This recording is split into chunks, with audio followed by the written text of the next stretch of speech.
시네마인 바이브 네 번째 시간입니다. 시청자 여러분 안녕하셨어요?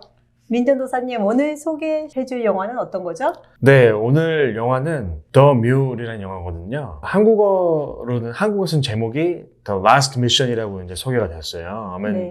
아마도 그 단어가 생소하기 때문에 아마 한국말로 조금 번역하기가 되게 좀 난처했던 것 같아요. 사실 그 제목인 The Mule, 그 mule이라는 단어는 보통 당나귀인데 약간 이제 물건 싣고 나르는 이제 그 당나귀거든요. 네. 그래서 보통 그거를 이제 영화나 어떤 봤었을 때 그 약간 슬랭인데 짐 나르는 사람을 약간 표현하는 것도 이렇게 되고 있습니다. 노인 뭐 이렇게는 표현 안 되나요? 되긴 되죠. 왜냐면은 그 뮬이란 게 약간 나이 든 당나귀거든요. 어떻게 보면 진짜. 네, 그죠. 그러니까 그렇게 노인을 얘기할 때도 그런 고집스럽고 단어가... 되게 마음대로 하려고 그러고 막 말 안 듣고. 주인공이 그런 스타일인가 보죠? 약간 그런 성격이고요. 네. 약간 자기 갈 길만 가는 약간 그런 사람인 것 같아요. 앞만 바라보고 가시는. 네네. 네, 그럼 좀 소개해 주세요. 어떤 내용인지. 네, 아주 유명한 배우죠. 이 주인공인 또 감독인 주인공 감독을 겸하는 이 클린트 이스트우드가 맡은 주인공 이름이 얼이라는 할아버지예요. 네, 그래서 이 할아버지는 일리노이 주에서 이 꽃 농장을 하면서 가족들과 살고 있었거든요. 클린트 이스트우드가 나이가 굉장히 많지 않나요? 굉장히 많죠, 나이가. 그렇죠. 네. 근데 이 영화는 몇 년도 영화인지 아세요? 2018년에 개봉했었습니다. 그때 나이가 어떻게 되셨어요? 80이 넘지 않았을까요, 아마? 네, 굉장히 나이가 많은데 불구하고 여전히 그냥 정정하신가 보죠? 맞습니다. 한 해가 갈수록 힘들던데. 네, 말씀해 주세요. 네. 어린애는 사실 할아버지죠. 할아버지인데 그 일리노이주에서 꽃 농장을 하면서 살고 있었고 그리고 전쟁에 참전했기 때문에 그 전쟁에 참전했던 용사들이 모이는 그 클럽에 참석하는 그냥 미국에서 볼 수 있는 그런 어떤 평범한 할아버지였던 것 같아요. 전형적인 그냥 재향군인의 뭐 이런 맞습니다. 스타일인가 보죠. 네. 그런데 자신의 딸이 약혼하는 날에 그 백학 박람회에서 상을 타게 됐거든요. 그래서 그날 약혼식에 참석을 못했어요. 말도 안 되네요. 어떻게 아빠가 딸 약혼식에 참석을 못해요. 그러니까 그 영화에서도 이미지가 나오지만 평생 가족들보다 꽃을 더 좋아하고 자기 사업이지만 정말 가족보다는 꽃 가꾸는 데 더 바빴고 그리고 가족에게는 전혀 신경 쓰지 못하는 그런 아버지면서 또 남편이었습니다. 월커홀릭이었군요. 그래서 이 사람한테는 가족들과 그 큰 벽이 항상 있었거든요. 근데 이 일을 통해서 딸하고도 완전히 단절이 되고. 그렇죠. 그리고 아내도 이제 떠났습니다. 네.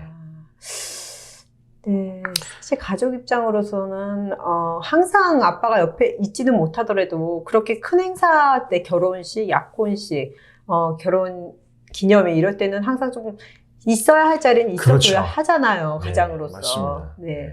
세월이 지나서 이제 인터넷이 활성화가 됐거든요. 그래서 이제 어떤 판매 같은 것도 인터넷으로 해야 되고 자기 광고도 해야 되는데 근데 이 할아버지는 여전히 나는 그런 거 필요 없어요. 그리고 오프라인으로 계속 장사만 하시는 거예요. 고집스러운 노인의 모습을 바로 보여주나 보죠? 시대를 타지 못한 거죠. 그래서 이제 경쟁에게 밀리게 돼요. 꽃 사업에서. 그리고 꽃 사업이 어렵게 돼서 결국 그 모든 것들이 다 은행에 넘어갑니다, 이제. 안타깝네요. 그래서 어떻게 보면은 가족을 먼저 잃어버렸는데 그나마 자신이 가족보다 더 신경 썼던 그 꽃 사업도 이제 다 잃어버린 거죠, 어떻게 보면. 이제 갈 데가 없겠네요. nothing이죠. 그래서 오랜 시간이 지납니다.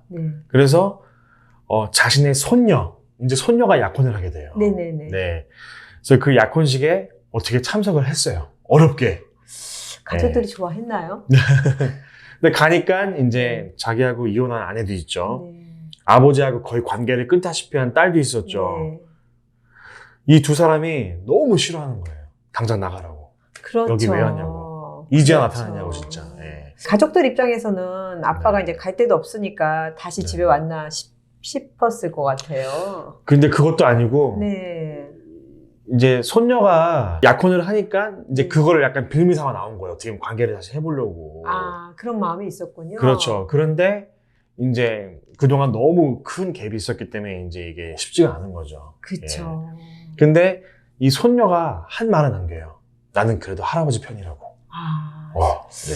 그쵸. 손녀는 또 네. 엄마하고 아빠의 입장하고는 조금 더 떨어진 관계니까. 그렇죠. 네. 그런데 이제 지금부터가 이제 시작되는 영화가요. 네. 네. 약혼식에 왔던 그 손님이 네. 이 할아버지 차에 네. 그 여러 주 스티커가 있는 거 봐요. 어. 그러니까 운전을 많이 했다는 그 경험을 네, 네. 보여주는 거죠. 그래서 얘기를 하면서 이 할아버지가 그 교통 위반 딱지를 뗀 적도 없고 굉장히 깨끗한 거예요. 그 기록이 전부 다. 아니, 운전했던 한 기록이. 번도요? 교통 위반 딱지를 한 번도 뗀 적이 없다고. 뭐 거의 없다고 그 영화에서 나오더라고요. 예, 그래서 이 사람이 그 할아버지한테 제안을 합니다. 당신 돈 필요하지 않냐? 내가 돈을 많이 벌 수 있는 기회가 있는데 내가 알려주겠다. 내가 알려주는 곳을 한번 가봐라. 그렇게 알려줍니다. 아, 네. 어떤 일인지. 네. 그 나이가 많으신데. 그렇죠. 할 수 있는 일이 네. 굉장히 리미트할 것 같아요. 근데 많이 운전해봤고 네. 운전 경력이 또 깨끗하니까. 네네네. 네. 그리고 그곳에 가보니까 네. 어떤 일반 그냥 타이어 교체하는 그런 가게인 줄 알았는데 아유. 사실은 여기는 이제 멕시코 갱단이 운영하는 그 타이어 가게였어요. 아, 네. 예, 그러니까 어떤 사업을 하는 것 같지만 네. 이제 뒤에서 이제 약간 이제 그 갱단이 하는 어떤 불법적인 사업들이 있었죠. 그래서 이제 이 할아버지한테 제안을 합니다. 네. 차를 주고 어떤 가방을 주면서 네. 이거를 우리가 원하는 곳까지 무사히 배달하면은 네. 당신한테 큰 돈이 갈 것이다. 음. 그리고 절대로 그 가방을 열어보지 말라고 합니다. 아, 네. 왜죠? 네.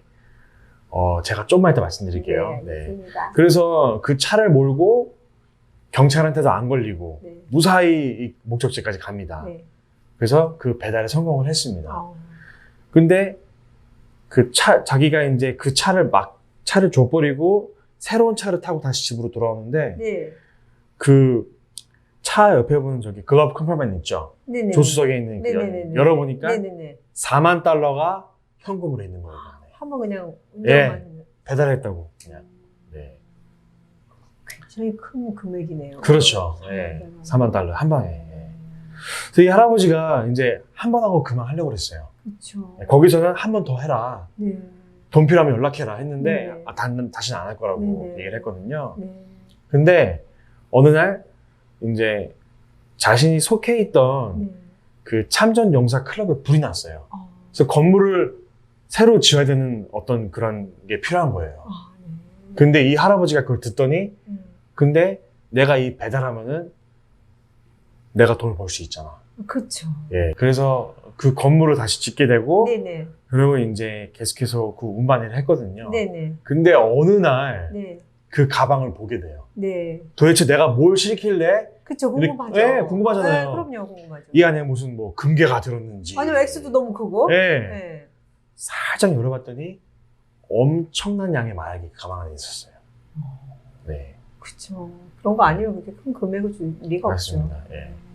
근데 어느 날 이제 그 마약을 배달하는 중에 네. 딸한테 연락이 왔어요. 네.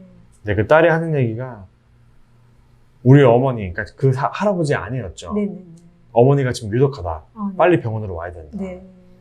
근데 어떤 조건이 있었냐면은 네. 이 마약 갱단이라는 딜을 하면서 네. 절대로 배달하는 중에 다른 루트로 가면 안 되고 네. 중간에 스탑하면 안 된다. 그쵸. 예, 안 그러면 당신의 목숨이 위험할 수 있다. 이렇게 딜을 했었거든요. 네. 그렇게 목숨이 위태로운 상태라고 말씀하셨죠? 네. 병원에서 그 상태에 전화를 받고도 안 가면은 아마 가족들과는 완전히 단절될 수 있을 것 같은데. 그것도 보다는 이제 자기 와이프랑 다시는 못 만나는 상태이기 때문에 그럼. 왜냐면 세상을 떠나기 때문에, 이제 위협하기 때문에. 평생 이제 자기는 정말 씻을 수 없는 어떤 죄책감이 있는 거죠, 그 안에. 이제. 그렇죠. 자, 그래서 이 할아버지가 아내를 만나러 지금 가야 되는데, 마지막 순간인데. 네. 근데 그랬다가는 이 마약 갱단들이 가만두지 않을 거거든요. 네. 자, 전 여기까지만 얘기하겠습니다. 아이, 조금 더 얘기해 주셔야죠. 네, 조금 더 얘기는 영화를 보시면 되겠습니다. 아이. 그래서 제가 이 영화를 보면서 깨달게 된 것, 네. 범죄를 하지 말자? 네. 아니면 뭐 착하게 살자. 네. 예. 그런 어떤 단순한 그런 흑백 논리보다는요. 그동안 이 할아버지는 꽃에 빠져서 그 딸의 약혼식에도 참석하지 못하고 네. 거기다가 아내하고도 이혼을 당하고 거기다가 손녀 약혼식에 갔는데 문전박대를 당했습니다. 그러니까 이렇게 어떻게 보면 굉장히 비참한 거죠. 한 가정의 아버지고 남편인데 가족한테 인정 못 받는 것은 굉장히 큰 괴로움이 있습니다. 그렇죠. 뭐 예. 인과응보라고 가족들이 그 시기에 있어줘야 할 자리에 있어주지 못하면 그렇죠. 나이 들어서 항상 푸대접을 받게 되더라고요. 주위에서 맞습니다. 봐도. 예. 네. 그 마약을 운반하면서 굉장히 많은 돈이 들어왔거든요. 그렇죠. 예. 엄청난 돈이죠. 그 나이에, 그 고령의 나이에 네. 할 수 있는 일은 굉장히 그렇죠. 리밋되잖아요. 그래서 그 돈으로 가족들한테 베풀기도 하고 또 주변 사람들에게 좋은 일을 했잖아요. 그런데 그게 중요한 것이 아니라 제일 중요한 것은 이 할아버지가 맨 처음부터 꽃을 가꾸고 가족들이 같이 있을 때부터 가족의 소중함을 알았다면은 그렇죠. 그 딸의 약혼식에도 참석했을 거고 네. 가족과의 관계가 훨씬 좋았겠죠. 그렇죠. 아무리 바빠도 그 삶의 우선순위가 네. 있기 때문에 아무리 정말 바쁜 사람들도 참석해야 할 때는 보통 가잖아요. 네. 그래서 모든 것 가족도 잃고 자신이 평생 가꾸었던 그 꽃 농장도 잃어버리면서 이 할아버지가 어떻게 보면 우연히 그 사람 만나게 돼서 그 마약을 배달할 수 있는 기회를 얻은 건데 이 돈을 벌어서 자신이 여기에도 쓰고 또 가족들한테도 베풀 수 있으니까 그렇죠. 이런 극단적인 선택을 계속 하게 된 것 같아요. 내가 이 돈으로 가족들을 위해 여태까지 못한 것을 그렇죠. 만회해보자 하는 그렇죠. 마음이 있으셨을 예. 것 같아요. 네. 그래서 그것들을 그동안 평생 하지 못한 거 네. 지금 한 방에 다 해주자. 네, 그리고 맞아요. 어떻게 보면 그 할아버지가 이제 그 영화를 보면 아시겠지만 네. 그 마음에 짐이 있는 걸 알게 돼요. 내가 못했는데 내가 그동안 뭘 했나 진짜. 그렇죠. 농장도 잊어버리니까 자신이 그렇게 좋아했던 거 가족보다 네. 더 그것도 잊어버리니까 이제 남은 게 없구나. 그렇죠. 가족밖에 없는데. 예. 그런 상황에서 가족들한테 경제적으로 여유 있게 뭐 재정적으로 도움을 주지 못했겠네요. 그렇죠. 뭐 부자 아버지가 아들한테 매일매일 멋진 선물을 정말 주기도 하고 네. 또 때로는 정말 그 아들이 아쉬움이 없이 정말 모든 좋은 것들만 다 줄 수 있단 말이죠. 물질적으로 해줄 수 있는. 그렇죠. 네네네. 뭐 학교를 가는데 자가용 운전사가 있다. 네. 뭐 집에도 엄청난 많은 좋은 것들이 있고 이 아이는 정말 옷부터 모든 가지고 있는 것들이 최고와 정말 고급이다. 명품 브랜드. 그렇죠. 예. 그럴 수 있겠지만 네. 그 아들한테 제일 필요한 것은 아버지가 아들과 축구를 같이 하는 것, 그죠? 그쵸. 예, 같이 여행 가서 산에 올라갈 수 있는 그쵸. 거, 예. 그리고 아버지의 어떤 시간 보내는 거, 이런 것들이 그 아들한테는 평생 그 기억에 남는 거죠. 우리 아버지가 나한테 이런 것들 해주었구나. 근데 그런 것들이 돈으로 살 수 없는 것들이라는 게 문제인 맞습니다. 거죠. 네, 살 수 없습니다. 네. 예. 그러니까 저도 저희 아버지가 저 어릴 때 어머니가 못하게 하는 군것질도 하게 해주고 맛있는 거, 예. 그다음에 운동 경기를 보러 가기도 하고. 또 저랑 이제 단둘이 여행을 몇 번 갔었거든요. 그러니까 저는 그게 아직도 제가 기억에 남아요. 그죠. 네. 그게 엄마가 해줄 수 있는 부분이 있고 아버지가 해줄 수 있는 부분이 좀 틀린 거잖아요. 네네. 네. 그렇기 때문에 정말 그 아버지와의 기억들은 지금도 평생 기억이 나거든요. 그러니까 그만큼 그 할아버지의 가족들은 너무나 상처받은 거죠, 아버지한테. 그렇죠. 예. 아빠가 없었으니 아버지의 빈자리가 너무 크게 느껴졌겠네요. 가족들이 필요할 때 어떻게 보면 더 꽃에 관심이 있었고 그리고 영화 초반에 나오지만 딸의 약혼식에 가지 못했고 그리고 어떻게 보면 결정적으로 그것이 이제 가족과의 관계를 완전히 깨트린 거죠. 이제. 그렇죠. 네. 오늘 영화에 대해서 제가 성경 구절 하나 말씀드리면요. 어느 구절이죠? 예. 디모데 전서 5장 8절에 써 있는데 누구든지 자기 친족 특히 자기 가족을 돌아보지 아니하면 믿음을 배반한 자여 불신자보다 더 악한 자니라 이렇게 나와 있습니다. 네. 가족은 우리가 살면서 의지하고 또 사랑하는 그런 공동체, 또 신앙의 공동체, 그리고 교회입니다. 맞아요. 네. 가족은 저희가 사랑하고 서로를 지켜야 됩니다. 힘든 일이 있으면 서로 고민해주고 도와주고 정말 속마음을 다 터놓을 수 있게 그런 것이 가족이 아닐까 하는 생각을 해본 것 같습니다. 그래서 이 영화를 보면서 가족의 소중함을 저는 다시 한번 알게 된 것 같습니다. 그렇죠. 예. 여기 주인공의 어울도 사람들한테 보여지는, 사람들한테는 굉장히 인정받는 그런 존재였겠네요. 그렇죠. 아무래도. 네. 근데 집에서는 빈자리가 컸던 네. 아버지였고. 네. 어쩌면 이 영화를 보시게 된 분들, 뭐 지금 이 영상을 보시는 분들도 우리가 이 영화를 통해서 가족의 소중함을 알게 되고 또 내 주변을 돌아보면서 나는 지금 하나님께서 나한테 주신 가족을 내가 소중하게 여기고 그들을 위해 기도하고 내가 진정으로 사랑하고 그 사랑을 가족들한테 표현하고 있나. 한번 저희가 이 생각을 해보게 되지 않을까. 저는 그런 생각을 해본 것 같습니다. 근데 요즘 젊은 분들은 좀 그렇지 않은데 그 기성세대들을 보면 사실은 한국의 문화 자체가 굉장히 가부장적이잖아요. 그렇죠. 그렇기 때문에 네. 굉장히 구분해서 아빠는 밖에 돈을 버는 일에 경제적인 부분을 책임지고 엄마는 맞습니다. 아이들을 돌보는 일에 이러다 보면서 더 가족들하고 같이 보내지 못하신 분들이 네. 많고 또 남들한테는 잘하지만 가족들은 편하기 때문에도 더 함부로 얘기하게 충분히 되고 그럴 수 있죠. 그러면서 가정이 맞습니다. 깨지고 네. 부모 자식 간에도 네. 사이가 안 좋아지고 그런 경우가 그럼요. 참 많더라고요. 참 안타깝죠? 네. 그래서 네. 이 영화를 보면서 다시 한번 나를 돌아보고 네. 내 가족들을 돌아볼 수 있는 네. 그런 또 뜻깊은 시간이 되었으면 좋겠습니다. 아, 네. 주말에 또 시간을 내서 이 클린트 이스트우드가 나오는 네. 영화 꼭 한번 봐야겠네요. 전도사님 오늘 시네마인 바이블 또 네. 좋은 영화 소개시켜 주셔서 감사드리고요. 우리 시청자 여러분 다음 시간에 또 뵙겠습니다. 네, 감사합니다. 감사합니다. 네.